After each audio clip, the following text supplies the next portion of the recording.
अस्सलामुअलैकुम dear users. कैसे हैं आप लोग।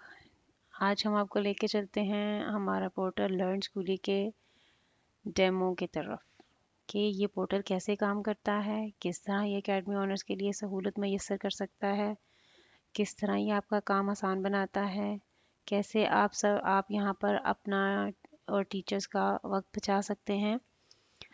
तो सबसे पहले मैं आपको इसका ओवरव्यू देती हूँ। ये इसका डैशबोर्ड है। ये अभी जो इस पे हम काम कर रहे हैं ये हमारा मास्टर अकाउंट है। Master account mean test account है हमारा, उसका ये मास्टर पोर्टल है। मास्टर पोर्टल मतलब जो एकेडमी ओनर्स के पास होगा, जो भी ओन ओन करता होगा एकेडमी।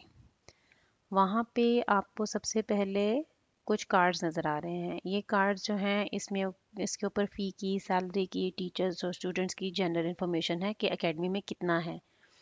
उसके नीचे आपको फ़ी का एक सेटअप नज़र आ रहा है कि किन किन स्टूडेंट्स की इस मंथ की पेंडिंग फ़ी रहती है। अब पेंडिंग फ़ी में देखिए कि आपने जो करेंसी फ़ी को रजिस्टर करते वक्त लिखी होगी वो भी बताई जा रही है, और उसकी जो पीकेआर में आपने अप्रॉक्सीमेट वैल्यू लिखी है वो भी लिखी हुई आ रही है। आप लोग यहाँ से डायरेक्टली स्टूडेंट को रिमाइंडर सेंड कर सकते हैं। एक रिमाइंडर 7 दिन के लिए होता है। 7 दिन के बाद ये दोबारा से इस तरह एक्टिवेट हो जाएगा। अब ये आप एक रिमाइंडर देने के बाद आप वेट करते हैं 7 डेज़। अगर 7 डेज़ में क्लियर हो जाती है फ़ी और फ़ी पे हो जाती है तो आपका यहाँ से ये साइन हट जाता है। अब फ़ी का देखा जाए तो यहाँ पे आपको पूरी करेंसीज की भी एक लुक मिल रही है कि आपके पास पीकेआर में कितनी होनी चाहिए, एईडी में कितनी होनी चाहिए, यूएसडी में कितनी होनी चाहिए, और यहाँ पे आपको पाकिस्तानी रुपीज़ में एक अमाउंट नज़र आ रही है। उसके बाद आपको सैलरी का नीचे सेटअप मिलता है कि पेंडिंग सैलरीज जो नवंबर की हैं वो कौन कौन सी हैं। चूँकि नवंबर अभी ख़त्म नहीं हुआ है तो अभी हमारी ये सारी सैलरीज पेंडिंग हैं। ये उसके बाद हम चलते हैं लेफ़्ट पैनल की तरफ। यहाँ पे सबसे पहले पेरेंट्स की इन्फॉर्मेशन है। पेरेंट्स लिस्ट पे जाएँ और पेरेंट्स की इन्फॉर्मेशन ऑटोमेटिकली अपडेट हो जाती है जब आप स्टूडेंट को रजिस्टर करते हैं। फिर हम एडमिन पे जाएंगे। सबसे पहले एक एडमिन को क्रिएट किया जाएगा, उसका सारा डेटा डाला जाएगा जिसमें उसका पासवर्ड वगैरह और जीमेल वगैरह डाला जाएगा। दैन उसके बाद आप यहाँ से उसको सर्टन परमिशंस अलाउ करेंगे कि जो जो आप उनको अलाउ करना चाहते हैं वो सेटअप वो देख सकें और उसके ऊपर वो काम कर सकें। जैसे ही आप ये सारी परमिशंस को सेटअप करके क्रिएट करेंगे आपकी जो एडमिन है वो क्रिएट हो जाएगी। यहाँ से आप डायरेक्टली उनकी मैनेज को परमिशन कर सकते परमिशंस को मैनेज कर सकते हैं। आप उनकी प्रोफाइल देख सकते हैं, एडिट कर सकते हैं। उस एडमिन को डायरेक्टली डिसेबल करना हो आप वो भी कर सकते हैं, डिलीट कर सकते हैं ये अकाउंट, या एडमिन के अकाउंट पे डायरेक्टली यहाँ से स्विच किया जा सकता है। ठीक है, ये एडमिन का अकाउंट है। उसके बाद हम चलते हैं अपने टीचर्स की तरफ। ठीक है, टीचर्स का भी सिमिलर प्रोसेस है।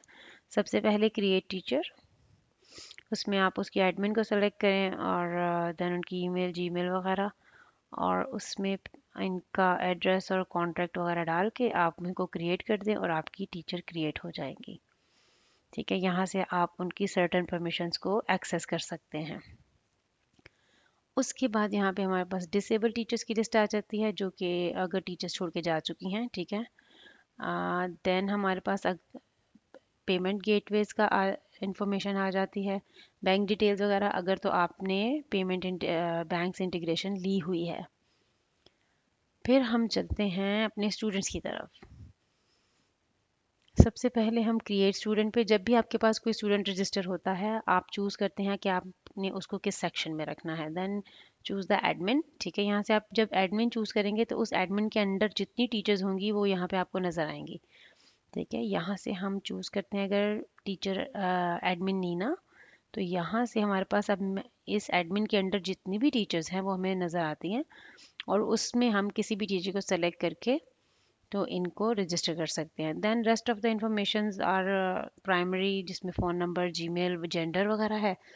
यहाँ से अब आप उनका कंट्री सेलेक्ट कर सकते हैं, उनका सिटी सेलेक्ट कर सकते हैं, एड्रेस लिखेंगे, उनकी करेंसी में स्टूडेंट की करेंसी में क्या अमाउंट है, ठीक है, उसको पहले करेंसी को सेलेक्ट करें कि अगर आप यहाँ पे सारी करेंसीज मौजूद हैं, आप करेंसी को सेलेक्ट करें और उसमें आपने स्टूडेंट के साथ क्या एग्रीमेंट किया है, $30, $20, $10 यूएसडी और AED, what ever it is.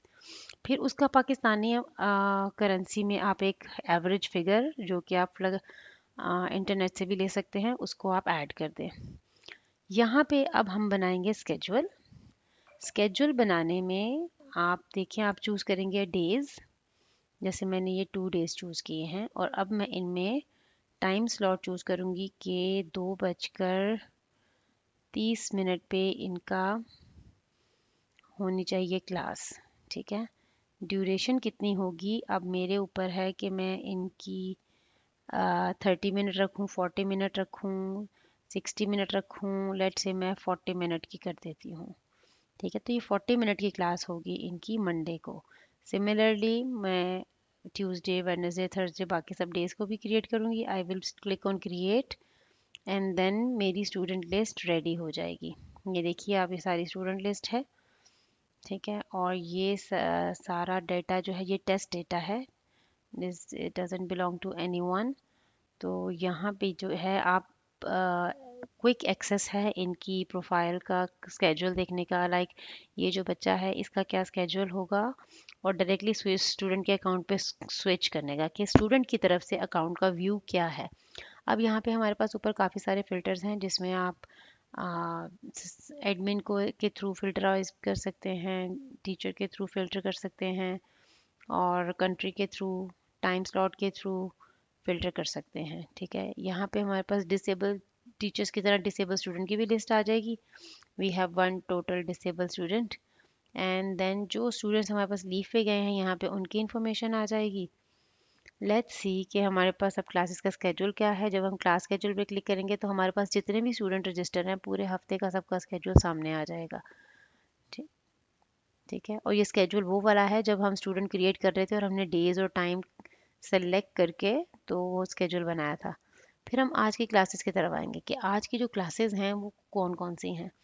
अब ये देखें, जब 19 स्टार्ट होता है तो 19 की AM वाली क्लासेस हमें पहले शो होंगी, ठीक है। उसके बाद ये जैसे जैसे टाइम आगे बढ़ता जाएगा ये हमें सारी क्लासेस शो होना शुरू हो जाएंगी। और यहाँ से आप जब टीचर स्टार्ट कर लेंगे क्लास तो यहाँ पे स्टार्टेड आ जाएगा और यहाँ पे डिटेल्स वगैरह आप देख सकते हैं बाद में, ठीक है। यहाँ पे हम करेंगे नॉट सबमिटेड रिपोर्ट्स। अब जब टीचर स्टूडेंट को पढ़ाती हैं तो वो रिपोर्ट्स जो जो भी जनरेट करती हैं वो यहाँ पे शो होती है, ठीक है।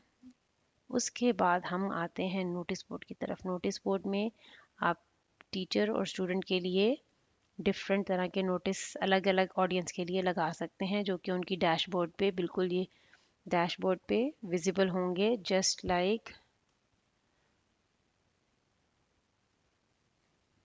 ये देखिए यहाँ पे एक रेड बैनर चल चल रहा होगा, वहाँ पे नोटिस डिस्प्ले करेंगे। उसके बाद हमारे पास है टीचर्स कंप्लेन। अब टीचर की जो कंप्लेन है ये एडमिन की तरफ से क्रिएट होती है, ठीक है। और सेलेक्ट एडमिन करेंगी खुद को, टीचर सेलेक्ट करेंगी जिनके अगेंस्ट कंप्लेन है। अगर वो उनके काम में कोई मसला आ रहा है, कोई प्रॉब्लम आ रही है, उनको किसी और से कोई शिकायत से मिली है तो वो यहाँ पे की जा सकती है और वो सिर्फ प्रिंसिपल्स को विजिबल होगी। और माजी में अगर कोई कंप्लेंट्स आपने क्रिएट की हैं तो वो नज़र आ जाएंगी। लेट्स से हम अक्टूबर में देखते हैं, अगर कोई, ये देखें ये अक्टूबर में एक कंप्लेन रजिस्टर हुई थी। आप चाहें तो उसको एडिट कर सकती हैं और अगर तहकीक करने के बाद आपको लगे कि नहीं ये फेक कंप्लेन थी तो आप इसको यहाँ से डिलीट भी कर सकते हैं। उसके बाद हम आएंगे स्टूडेंट फ़ी लिस्ट की तरफ। अब ये स्टूडेंट की फ़ी लिस्ट है, ठीक है। उसमें कौन सा भी स्टूडेंट जिस भी टीचर या एडमिन के पास रजिस्टर है, ये देखें स्टूडेंट नेम, टीचर नेम, उनकी फ़ी है 9800। यहाँ पे उनकी है, ये सबकी फ़ी है कौन सी डेट के ऊपर पेड है। फ़ी ऑफ द मंथ नवंबर की फ़ी है। यहाँ से हम फ़िल्टर आउट कर सकते हैं, अक्टूबर की फ़ी निकालेंगे हम। तो यहाँ से आप अक्टूबर की फ़ी भी देख सकते हैं सब के सब। ठीक है, कि ये रिमेनिंग है या पेड है, वट एवर।